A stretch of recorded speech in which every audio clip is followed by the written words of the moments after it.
Hello दोस्तों, मैं Sarla Yadav SY Hindi platform channel पर एक बार फिर से आप सभी का हार्दिक अभिनंदन करती हूं। और हमने अपने SY हिंदी प्लेटफॉर्म चैनल पर UGC नेट जून 2024 के लिए हिंदी साहित्य की शुरुआत कर रखी है और उसी के संदर्भ में हम आज का वीडियो लेक्चर लेकर आए हैं। और इस वीडियो लेक्चर में हम पढ़ेंगे संस्मरण। तो इसमें हम पढ़ेंगे संस्मरण, जो कि हिंदी की एक अन्य गद्य विधाओं में जिसका नाम आता है। अब आप जानना चाहेंगे कि हिंदी की गद्य विधाएं विधाएं होती क्या हैं। हिंदी की विधाएं होती क्या हैं। तो आपको पता होना चाहिए कि हिंदी में दो तरह की विधाएं होती हैं, एक गद्य विधा और एक दूसरी पद्य विधा। तो पद्य के अंतर्गत हमारा काव्य आ जाता है और गद्य के अंतर्गत हमारी कहानी, नाटक, उपन्यास, रिपोर्टार, संस्मरण, जीवनी, यात्रा वृत्तांत इत्यादि जो कहानी के रूप में लिखी जाती हैं, जिसमें विवेचन होता है, विश्लेषण होता है और वर्णनात्मक शैली होती है, उसे क्या कहते हैं? हम गद्य कहते हैं। और पद्य में क्या होता है? विचारों की प्रधानता होती है, भावों की प्रधानता होती है। ठीक है, तो ये हमारा पद्य कहलाता है और ये गद्य कहलाता है। तो हमारे UGC नेट का जो सिलेबस है वो चेंज नहीं हुआ है, जो पिछली बार था वही सिलेबस है। जून में इसकी आपको पता है कि UGC नेट जून की जो प्रतियोगिता है, जो परीक्षा है, वो साल में 2 बार आयोजित की जाती है, एक जून मंथ में और एक दिसंबर महीने में। तो जून की हम तैयारी कर रही हैं, 2 महीने की हमारी स्ट्रेटजी है, अप्रैल और मई, और जून में करेंगे हम रिवीजन। तो जो बच्चे कैंडिडेट जो DSSB TGT हिंदी और चंडीगढ़ हिंदी की तैयारी कर रही हैं, चाहे वो TGT हो चाहे PGT हो, उनके लिए भी वीडियो उतनी ही महत्वपूर्ण है। और असिस्टेंट प्रोफेसर की जो तैयारी कर रही हैं उसके लिए भी आज की वीडियो बहुत ही महत्वपूर्ण रहने वाली है। तो देखते हैं संस्मरण। मैं आशा करती हूँ कि आप सभी ने वो सारी वीडियो देख ली होंगी जो मैं इससे पहले मैंने डाली हैं, जैसे कि मैंने जीवनी, आत्मकथा, रिपोर्टार्ज, रेखा चित्र, ये सब की वीडियो मैं डाल चुकी हूँ। तो आपने नहीं देखी हैं तो देख ले, अपने नोट्स बना ले, कॉपी पेन ले और सेम जैसे मैं आपको दिखा रही हूँ इसी प्रकार से आप अपने नोट्स बना लें। तो सबसे पहले आज की वीडियो शुरू करने से पहले हम देखेंगे कि संस्मरण होता क्या है। सबसे पहले आपको संस्मरण के बारे में पता होना चाहिए, क्योंकि आप असिस्टेंट प्रोफेसर की पात्रता लेने के बाद, यानी कि नेट क्वालिफाई करने के बाद, जब आप असिस्टेंट प्रोफेसर की परीक्षा के लिए आप अप्लाई करेंगे, उसकी परीक्षा में बैठेंगे, तो जो पेपर पैटर्न है वो आजकल चेंज होता जा रहा है। पेपर ऑब्जेक्टिव न होकर आपका सब्जेक्टिव होता जा रहा है। तो आपको नेट क्लियर करने के लिए तो आपको ऑब्जेक्टिव पढ़ना है। तो मैं तो ये चाहती हूँ कि एक साथ आप ऑब्जेक्टिव और सब्जेक्टिव सभी की तैयारी एक साथ करें, इस तरीके से पढ़ें कि आप संस्मरण, तो ऐसा ना हो कि आप संस्मरण तो अब याद कर लें और संस्मरण होता क्या है ये आप तब याद करें जब आपका असिस्टेंट प्रोफेसर के लिए आपका एग्ज़ाम हो, स्क्रीनिंग हो, तब आप करें। तो ऐसा नहीं होना चाहिए, एक ही साथ हम अपनी तैयारी लेकर चलेंगे। तो संस्मरण ये सब पढ़ाने से पहले मैं आपको एक थोड़ा सा वो बताना चाहूँगी कि संस्मरण होता क्या है। ठीक है, तो रेखा चित्र से मिलती, देखते हैं संस्मरण होता क्या है। रेखा चित्र से मिलती जुलती विधा संस्मरण है, यानी कि रेखा चित्र और संस्मरण को अलग अलग करना बहुत ही मुश्किल है।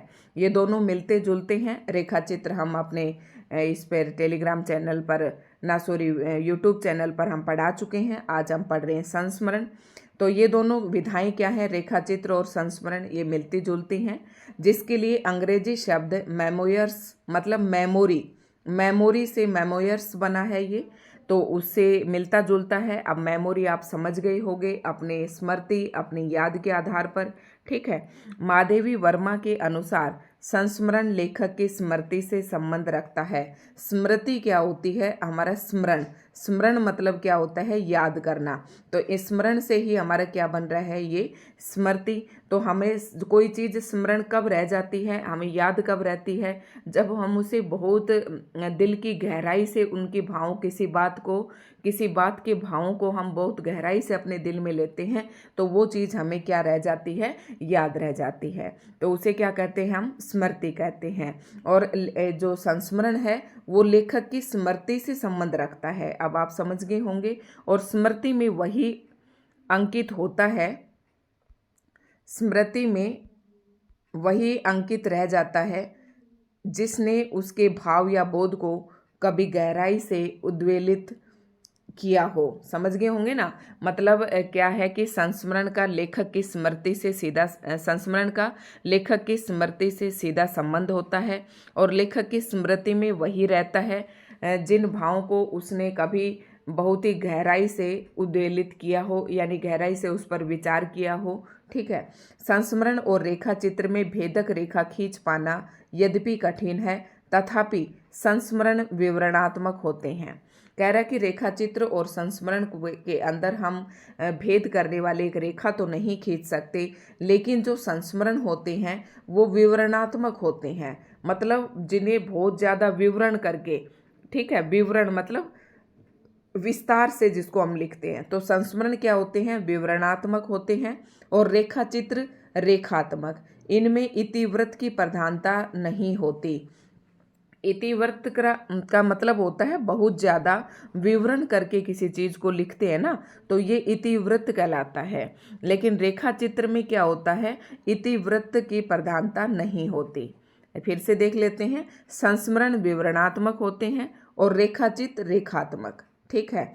इनमें इतिवृत्त की प्रधानता नहीं होती। इन दोनों में ही क्या है, इतिवृत्त की प्रधानता नहीं होती। संस्मरण को हम विवरण करके लिखेंगे और रेखा चित्र को हम रेखात्मक रूप से लिखेंगे। रेखा चित्रों में सूक्ष्म तथ्य रहते हैं।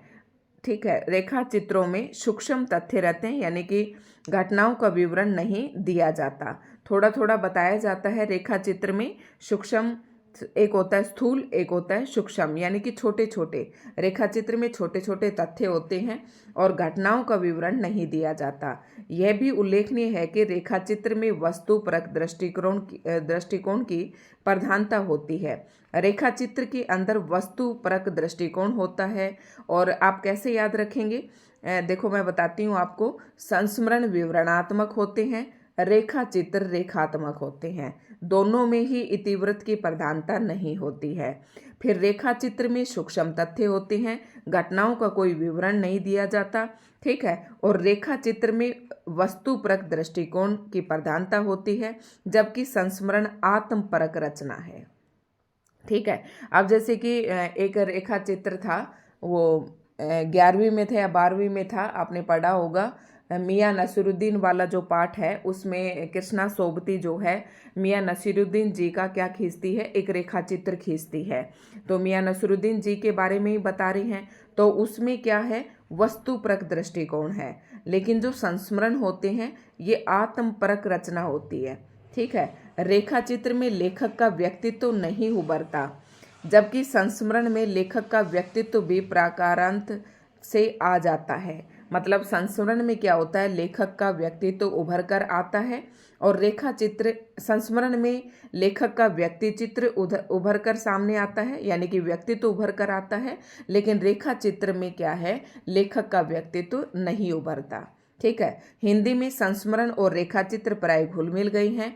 अनेक लेखकों की रचनाएं कुछ आलोचकों ने संस्मरण के अंतर्गत मानी है, तो कुछ अन्य रेखाचित्र कहना उपयुक्त समझते हैं। मतलब ये जो भेद है, विवाद है, ये तो चलता रहता है। वस्तुतः कोई साहित्यकार ये सोचकर नहीं लिखता कि वह संस्मरण लिख रहा है या रेखाचित्र। डॉक्टर पदम सिंह शर्मा के अनुसार प्राय प्रत्येक संस्मरण लेखक रेखाचित्र लेखक भी है और प्रत्येक रेखाचित्र लेखक संस्मरण लेखक भी है।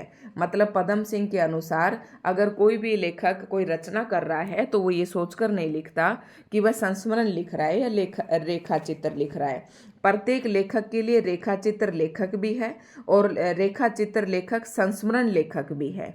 ठीक है। दोनों चीजें होती हैं ये। यही कारण है कि रेखाचित्र और संस्मरण में विभाजक रेखा नहीं खींची जा सकती।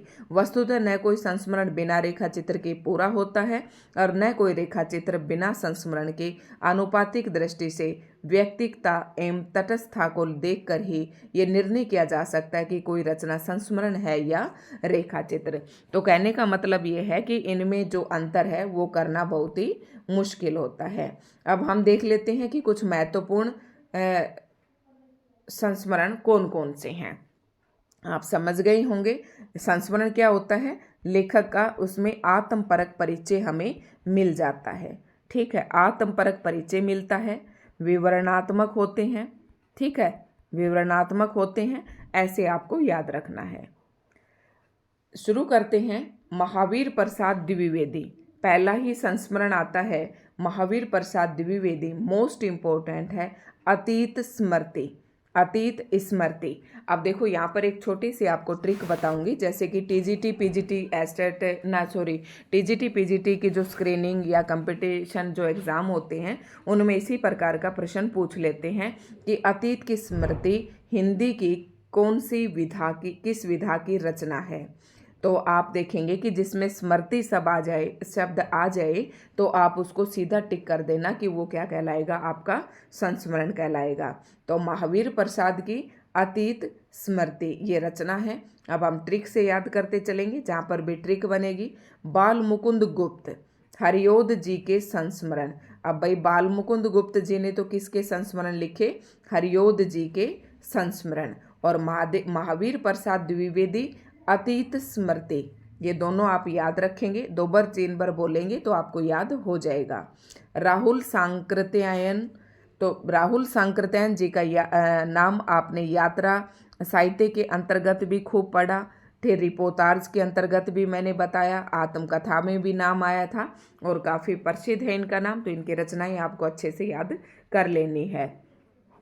राहुल सांकृत्यायन, बचपन की स्मृतियाँ जिनका मैं कृतज्ञ, मेरे असहयोग के साथी। देखो इन्होंने क्या लिखा कि मेरे बचपन की स्मृतियाँ, राहुल सांकृत्यायन ने अपने बचपन की स्मृतियाँ लिखी जिनका मैं कृतज्ञ हूँ, मतलब जिसके लिए कवि कृतज्ञ है, लेखक कृतज्ञ है। आप ऐसे याद करना कि राहुल सांकृत्यायन जी के बचपन की स्मृतियाँ जिनके लिए राहुल जी कृतज्ञ हैं, और मेरे असहयोग के साथी, उन्होंने साथ साथ अपने संस्मरण में जिन लोगों ने उनका असहयोग किया उनका भी वर्णन किया है, ऐसे आप याद रखेंगे। ठीक है, आई होप आपको याद हो गया होगा। नेक्स्ट है रामवृक्ष बेनीपुरी की कौन सी है, जंजीरें और दीवारें, जंजीरें और दीवारें, राम राम, ठीक है, और ये वृक्ष, इसमें रामवृक्ष बेनीपुरी, इनमें क्या है, जंजीरें हैं और बीच में क्या है, दीवारें हैं। इलाचंद्र जोशी, कुछ संस्मरण, मेरे प्रारंभिक जीवन की स्मृतियाँ, तो ये तो आप रहने दें, आप ऐसे याद कर लें। इलाचंद्र जोशी जी के कौन से संस्मरण है, मेरे प्रारंभिक जीवन की स्मृतियाँ, ठीक है। काका साहेब कालेलकर, काका साहेब कालेलकर, गांधी संस्मरण और विचार, गांधी संस्मरण और विचार, काका का किससे संबंध था, गांधी जी के संस्मरण से, ऐसे याद रख लेंगे। रामधारी सिंह दिनकर, संस्मरण और श्रद्धांजलियाँ, संस्मरण और श्रद्धांजलियाँ, और दूसरा है इनका लोकदेव नेहरू, लोकदेव नेहरू। तो रामधारी सिंह दिनकर का है संस्मरण और श्रद्धांजलियाँ, लोकदेव नेहरू। नेक्स्ट है लक्ष्मी नारायण सुधांशु, लक्ष्मी नारायण सुधांशु, ये आपको ऐसे याद करनी पड़ेंगी, इनमें कोई ट्रिक नहीं बनेगी। व्यक्तित्व की झांकियाँ, लक्ष्मी नारायण व्यक्तित्व की झांकियाँ, आपको ऐसे याद रखना है, साथ में इनके सन भी दे रखे हैं। पद्मलाल पुन्नालाल बख्शी, तो इनका है अंतिम अध्याय, जो कि 1972 में प्रकाशित हुआ। पद्मलाल पुन्नालाल, तो इनका क्या है, संस्मरण अंतिम अध्याय। लक्ष्मी शंकर व्यास, स्मृति की त्रिवेणिका, लक्ष्मी शंकर, देखो 3 नाम हो गए ना, लक्ष्मी शंकर और व्यास, तो इनकी क्या है, स्मृति की त्रिवेणिका, ऐसे आपको याद हो जाएगा, त्रिवेणी बन रही है लक्ष्मी शंकर और व्यास की। अनीता राकेश, चंद संतरे और 1975 में प्रकाशित हुआ। अनीता राकेश का मैंने पहले भी बताया था कि इनको संतरा बहुत पसंद है, तो चंद संतरे और चाहते हैं, ऐसे याद करेंगे। कमलेश्वर का है मेरा हमदम मेरा दोस्त, सुधियाँ उस चंदन वन की, मेरा हमदम, 2 याद रखोगे कि मैंने बता रखा है कि कमलेश्वर का ऐसे करना कि एक लेडीज़ है, और मेरा हमदम मेरा दोस्त, और सुधिया उस चंदन वन की, सुधिया मतलब कुछ होश लेना, मतलब उनके बारे में बताना, सुधिया उस चंदन वन की। तो 2 रचनाएं हैं, दोनों इम्पोर्टेंट हैं, ये दोनों आपको याद करनी है। परिपूर्णानंद बीती यादें, परिपूर्णानंद बीती यादें। विष्णुकांत शास्त्री स्मरण को पाथे बनने दो, स्मरण को पाथे बनने दो। आप 2-4 बार याद करें, विष्णुकांत शास्त्री स्मरण को पाथे बनने दो। भगवती चरण वर्मा अतीत के गर्त से, अतीत के गर्द से। मैथिली शरण गुप्त का आ जाएगा श्रद्धांजलि संस्मरण। मैथिली शरण गुप्त को हमें श्रद्धांजलि देनी चाहिए क्योंकि हिंदी साहित्य में इनका काफ़ी योगदान है। आप ऐसे ट्रिक से याद रख ले 1-2, ठीक है। मैथिली शरण गुप्त श्रद्धांजलि संस्मरण। सुलोचना रांगे राघव का है पुनः, पुनः, ठीक है, पुनः छोटा सा है। नेक्स्ट है विष्णु प्रभाकर यादों की तीर्थ यात्रा सृजन के सेतु। 2 हैं विष्णु प्रभाकर के, विष्णु भगवान हैं ये। यादों की तीर्थ यात्रा तो विष्णु भगवान है, तो तीर्थ यात्रा तो वही करते रहते हैं, और सृजन के क्या बनाते रहते हैं, सेतु बनाते रहते हैं, सृजन के सेतु। राजेंद्र यादव औरों के बहाने वे देवता नहीं हैं, मेरे अग्रज मेरे मीत। राजेंद्र यादव अपने दोस्तों पर ब्लेम लगाते हुए कह रहा है कि वो औरों के बहाने आते हैं, वे देवता नहीं हैं, मेरे अग्रज मेरे मीत हैं। मतलब मेरे अग्रज एक होता है अनुज, ठीक है, अनुज होता है छोटे और अग्रज होता है बड़े। कह रहे जो मेरे बड़े हैं वो मेरे मीत हैं, मित्र हैं, ठीक है, वे देवता नहीं हैं, औरों के बहाने आते हैं। ऐसे याद कर लेंगे राजेंद्र यादव। नेक्स्ट आता है अमृतलाल नागर जिनके साथ जिया, जिनके साथ जिया। प्रतिभा अग्रवाल का है। नेक्स्ट इंपॉर्टेंट है ये सारे। सृजन का सुख दुख, सृजन का सुख दुख 1981 में प्रकाशित हुआ। रामेश्वर शुक्ल अंचल एक युग पुरुष, इनका क्या है संस्मरण का नाम, युग पुरुष। महत्वपूर्ण है, याद रखना। रामेश्वर शुक्ल अंचल एक युग पुरुष है, इस तरीके से ध्यान रखना। पद्मा सचदेव, पद्मा सचदेव दीवान खाना, मितवा घर और अमराई। भाई अमराई, दीवान खाना, मितवा घर और अमराई, तीनों बातें आपको याद रखनी है। सच्चिदानंद हीरानंद इनका वात्स्यायन आगे, ये पूरा नाम है इनका, याद रखना। मुझसे भी इंटरव्यू में ये पूरा नाम पूछा था। स्मृति लेखा, तो सच्चिदानंद हीरानंद वात्स्यायन आगे का क्या है संस्मरण, स्मृति लेखा, स्मृति लेखा, इस तरीके से ध्यान रखना है।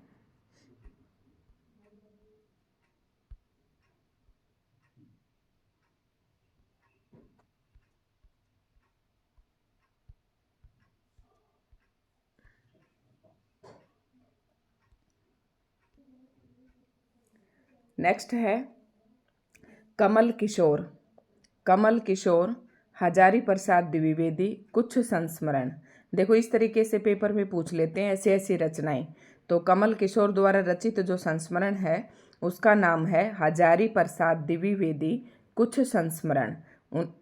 कब प्रकाशित हुआ ये, 1988 में, और ये पूरा नाम है कमल किशोर गोयनका, कमल किशोर गोयनका, ये इसका पूरा नाम है और ये इसका संस्मरण है। बिंदु अग्रवाल, बिंदु अग्रवाल का है, ये कोई खास इतना इम्पोर्टेंट नहीं है लेकिन फिर भी देख लेते हैं। भारत भूषण अग्रवाल कुछ यादें कुछ चर्चाएं, जैसे ये था कमल किशोर गोयनका के द्वारा रचित हजारी प्रसाद द्विवेदी कुछ संस्मरण, ये बीच में कोलन लगे हुए हैं। ठीक उसी प्रकार से बिंदु अग्रवाल का है भारत भूषण अग्रवाल कुछ यादें कुछ चर्चाएं, यादें और बातें, 2 खंडों में ये है, 1998 में प्रकाशित हुआ। नेक्स्ट है जो इम्पोर्टेंट आएगा वो मैं बता दूंगी आपको। काशीनाथ सिंह याद हो कि न याद हो, याद हो कि न याद हो, मतलब मेरे याद हो या न हो। काशी का 80 आछे दिन पाछे बई, आछे दिन पाछे बई।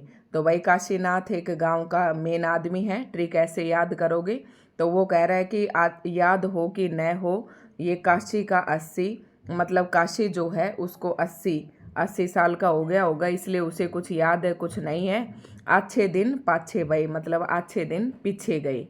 तो काशीनाथ कह रहा है कि भाई आछे दिन पाछे गए, काशी तो 80 का हो गया, काशी तो 80 का हो गया, आछे दिन पाछे गए, चाहे कुछ याद हो या न हो।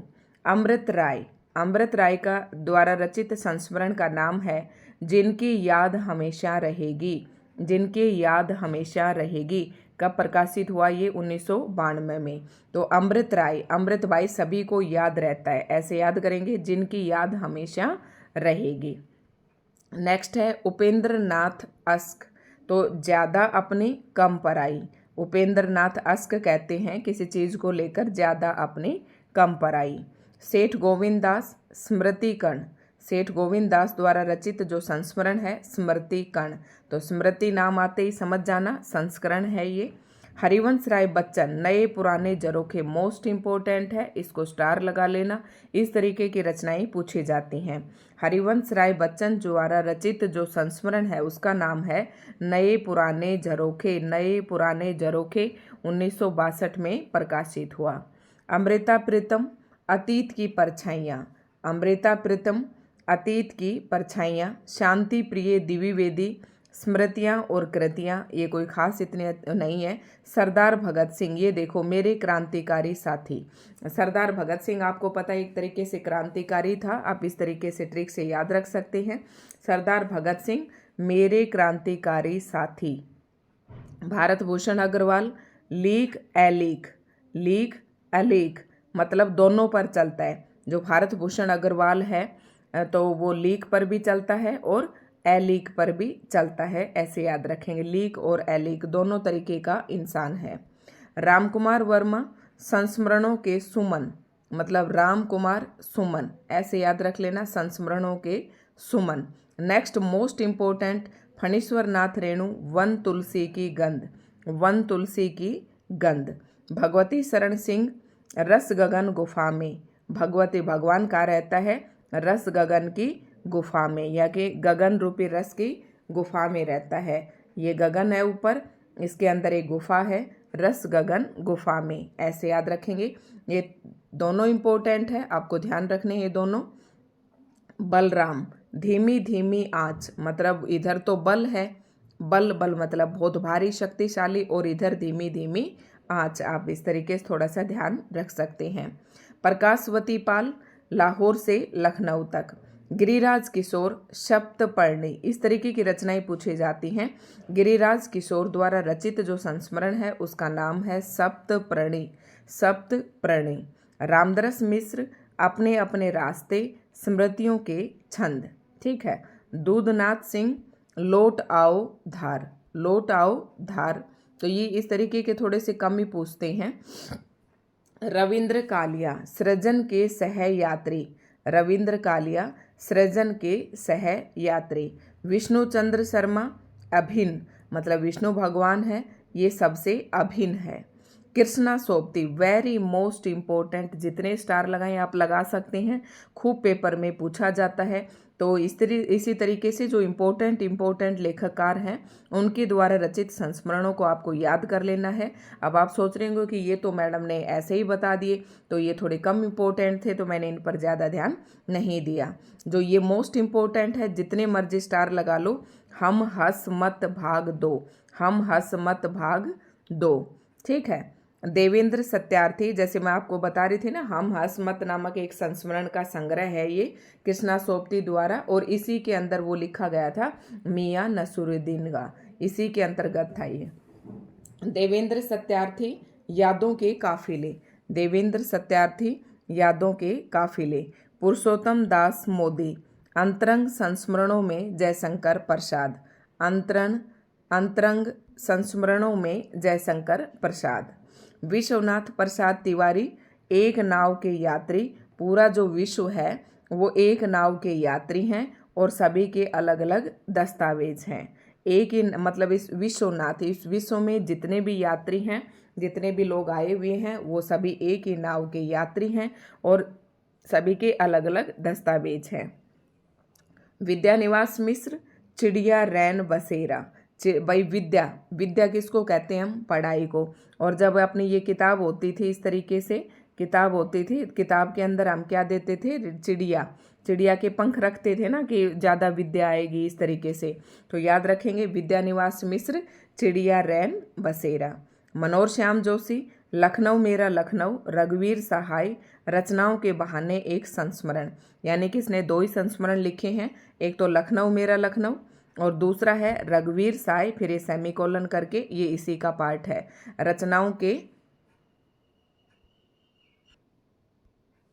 मनोहर श्याम जोशी, लखनऊ मेरा लखनऊ और रघुवीर सहाय, रचनाओं के बहाने एक संस्मरण है, जो कि 2003 में प्रकाशित हुआ था।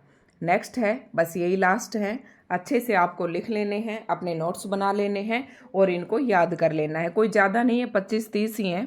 डॉक्टर विवेकी राय, आंचल आंगन के वंदनवार। आंगन में पता है वंदनवार बांधते थे दरवाजे पे ऐसे, फिर इनके पत्तियां लटका देते थे, तो आंगन में बंधनवार ऐसे याद करके रखेंगे। विवेकी राय, ठीक है, आंगन के बंधनवार ऐसे याद रखेंगे। कांति कुमार जैन, तुम्हारा परसाई, जो कहूँगा सच कहूँगा, मेरे सुहृदय मेरे श्रद्धे। ये कोई खास नहीं है। अजित कुमार, ये इंपॉर्टेंट है, याद करना। दूर वन में निकट मन में, 2012 में प्रकाशित हुआ है। दूर वन में निकट मन में, अजीत कुमार, दूर वन में निकट मन में।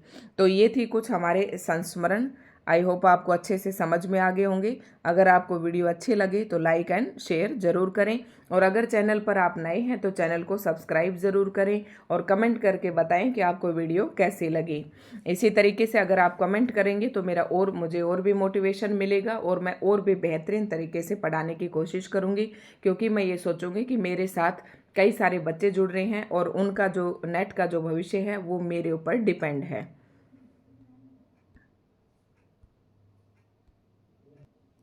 तो ये थे आज के संस्मरण, और बाकी जो भी है आत्मकथा, रिपोर्टाज, यात्रा वृत्तांत, ये सब मैं पढ़ा चुकी हूँ। और जल्दी से हम इस यूनिट नंबर 10 को पूरा कर लेते हैं। कल 10 तारीख है, मैं कोशिश करूँगी इससे पहले 10 दिन के अंतर्गत हम यूनिट नंबर 10 को पूरा कर लें। तो यूजीसी नेट जून 2024 के लिए हम पढ़ रहे हैं।